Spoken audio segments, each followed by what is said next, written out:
going on, guys? I'm back for another video. Today we're doing something pretty cool. So the new car pack came out. I believe it's the Playseat car pack. It just came out today. I've been waiting for it, or I would have been recording a whole bunch of videos today. I'm gonna try and record as much as possible though.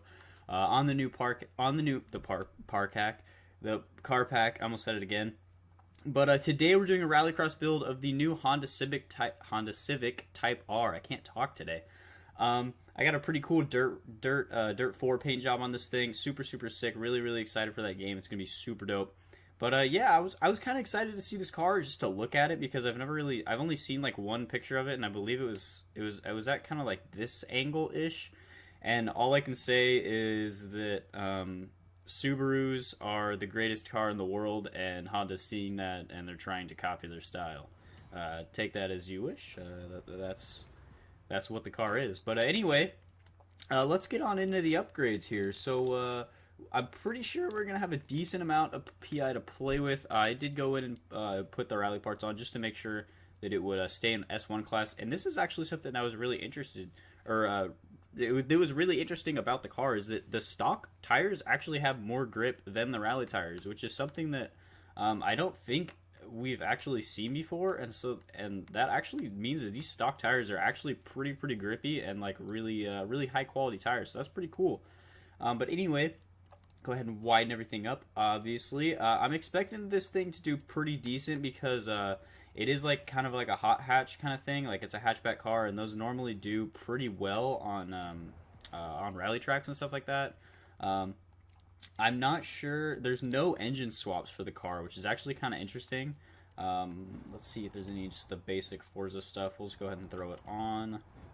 Change the wing. That's kind of cool. We'll throw that on. But there's no engine swaps, which is actually really interesting for the car. It comes stock with 306 horsepower, which it's a pretty good amount. Real life, it's a pretty decent amount. Very respectable. But for this, definitely going to need some more horsepower in this thing. I might even take out, let's see how much it weighs. I might even consider taking out the race, maybe putting this in. We'll throw that in, just because I do want to try and get quite a bit of power out of this thing, because that has been something that we've seen on the series, is underpowered cars, even cars like around 400 horsepower, not doing very great around the track. They definitely need 500-600 horsepower to be able to compete. So that is something that I'm going to be focusing on a little bit more, is power instead of handling, because I do think I'm a pretty good driver, and so handling is not really a giant thing. I mean, I can not to toot my own horn, I'm a pretty damn good driver. I can handle some cars that are very difficult to handle. But anyway, it looks like we got that motor maxed out, and it does have what was it? 603 horsepower, and I'm pretty sure that there's not really much. Maybe nope, can't fit the roll cage. Obviously, not going to be able to fit that on. Have all that. I don't think there's anything else really that would go on. I'm hoping that the transmission. I believe that the gears will be good for this because it doesn't change the acceleration at all, and I did drive it a little bit, and the gears, obviously being not a super quick car, and being the stock gears for a road, they're pretty short, which is really good. Yeah, I don't believe there's nothing else we can do. Nothing, no little PI we can squeeze in, maybe like a flywheel or anything, because we do have all of that on. So yeah, pretty simple, straightforward upgrades. I mean, nothing really super special, nothing super crazy. We'll go ahead and look at the finishing weight and horsepower in a second when I grab the cars, and like always, I forgot to bring up our rally times. Alright, so we're taking this thing over to the Yarra Valley Mountain View Scramble Circuit, where we're going to have 5 laps to see if it can in fact beat our current leader, which is the Ram Runner, with a time of 1 minute 1.195. Very quick time. I don't know if this thing will be able to do it. It'll definitely be really interesting though, but this thing's ending at 603 horsepower, 512 hork, and just over 3,000 pounds, which is very good. I mean, I think this thing will do pretty good. I'm expecting it to do pretty good. It's a pretty good looking car, I think. I wouldn't buy one. Just my personal preference. I wouldn't want to own a Honda. I wouldn't want to buy one. But it's a pretty nice looking car, I guess. Longest drift 4,463 feet. Definitely, that has to be at a roundabout. There's no way I can drift it. I don't even think there's a corner long enough than that. But anyway, let's see how this thing launches. Lots of wheel spin, but it does grip up, and perfect short gears. I will say that this stock motor actually does sound pretty good. Suspension seems a little bit floaty. Quite a bit of wheel spin, actually. Pretty manageable around that corner. Really grippy. It's got a little bit of oversteer, and it's throwing the back end out a little bit and causing a little bit of wheel spin.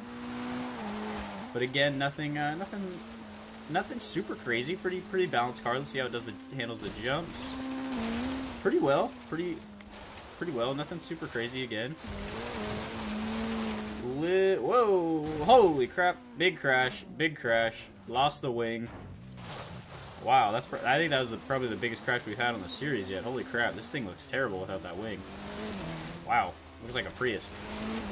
But I mean, I just got a little. I'm definitely noticing it had quite a bit of oversteer in the on the pavement sections, but in the dirt sections, I was just complete understeer. It was just complete opposites in the two different terrains. I was trying to get the front end turned in like I always do before the turned in for the dip, so I can just go straight at the jump, and it just would not get turned in. You know, this thing's not as great as I thought it was going to be. I mean, I definitely think that I could get used to it a little bit. Interiors. I definitely think that I just need to get used to it a little bit. Test its limits as I take it into a tree there.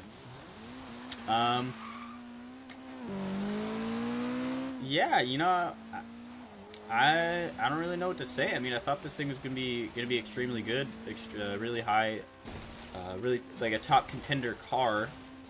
Like a top 10 kind of time car, but it's not really looking like it as we just about completely clear the water. You know, I think I'm speaking a little too early. This thing, there's definitely a noticeable lack of grip. I don't know how the hell this thing was oversteering, or is oversteering on the pavement, because it's just night and day difference. I mean, we've got rally tires on, and I'm gripping more on the pavement. Like, it's just I hit the dirt, and it's just like I'm driving on ice. This thing just does not want to handle, does not want to do anything what I'm trying to do with it. Like a teenage kid. I just love this paint job. I'm super. What am I doing? What the hell am I doing? Just gonna rewind just to try and get a decent time of the thing. Just a base time, see what it's at. It already follows the lap, so that doesn't matter. I do need to itch my nose. I'm sorry, I apologize. Anyway, though, see if it wants to grip up. This time I'm having to turn in way sooner than I normally would for that first corner, and like it's just still like I don't even. And we're upside down again. We're upside down and rolling again. Two of the biggest crash. We've literally crashed every single lap. We hit a tree and we've barrel rolled like 6 times in 3 laps. I mean, I don't want to say that this is the worst car we've had on the series, and I'm not just saying that just because I'm not a huge Honda fan. It just, like, I'm trying. It definitely is noticeable, and I don't know, like, maybe if I would have left the full, maybe put a roll cage in, took a little bit of power out, I don't know. Maybe, yeah, stiffen up the chassis a little bit. Roll cage definitely would have been needed. I don't know, though. Like, I don't know. It's just, I don't know if it's like body roll through the jumps and stuff. But the roll cage would help a little bit with. Just through this really odd section here. But I'm like, normally I would get a lot more sideways there, and I'm kind of having to stay straight. And then even I'm getting air on that that little drop down. And the car is bouncing, and so the front tires come off the ground, and I'm not able to turn in right there and take my desired line. But we are coming in with a decent decent lap right here. First actual clean lap as we're putting the power down to the finish. 1.4. Nothing super crazy. This is our final lap, so I'm hoping that I can not balls it and get a decent time out of this thing. Because I mean that was a clean lap, but that definitely was not a decent time by any means. I mean it's not a terrible time, but I thought I missed that checkpoint for a second. We've just had so many cars in the series that that time definitely puts it very, very, very low on the list. Worse than the F40, and that was the worst placing thing we've had in a while. Looks like we're gonna miss this checkpoint or just completely slow our time down a bunch. It just, like, I don't know. We have just about every upgrade other than the full race weight reduction and the roll cage. So I mean, and those things they do a bit, but it's not really an extreme change to the car. So I can't see that would make the time a lot better. Definitely disappointed in this car's performance. I'm really curious to see what it would do with kind of like a track build with the car. Maybe it'd grip up a little bit better. First time in a long time I've had to scroll down on my list. Holy crap! And that puts this thing way, way down, right in front of the 2017 GTR, and that was forever ago. Into 30th place. Absolutely terrible. I mean, I don't know what else to say. Like, the car just it handled all right. Not perfect, but it did handle pretty good on the road. But just right when it hits the dirt, just an extreme lack of grip and just bounciness with the suspension. I think that with some tuning, this car would definitely be pretty decent. I mean, I'd stiffen up the suspension a little bit. I don't know. Maybe that would help. Maybe decrease the tire pressure a little bit, try and get a little bit more grip out of it. But yeah, anyway, hope you did enjoy the video. If you did, please leave a like, favorite, comment, subscribe. Do whatever you feel like doing. I'm going to be recording some more videos today. Might even double upload. I'm going to do my best to do that on the new car pack. Not really an extremely super great car pack, but it's definitely some new cars, and that's always fun. So anyway, again, if you did enjoy the video, please leave a like, favorite, comment, subscribe. Do whatever you feel like doing. I hope to see you guys in the next one. And as always, guys, I'm out.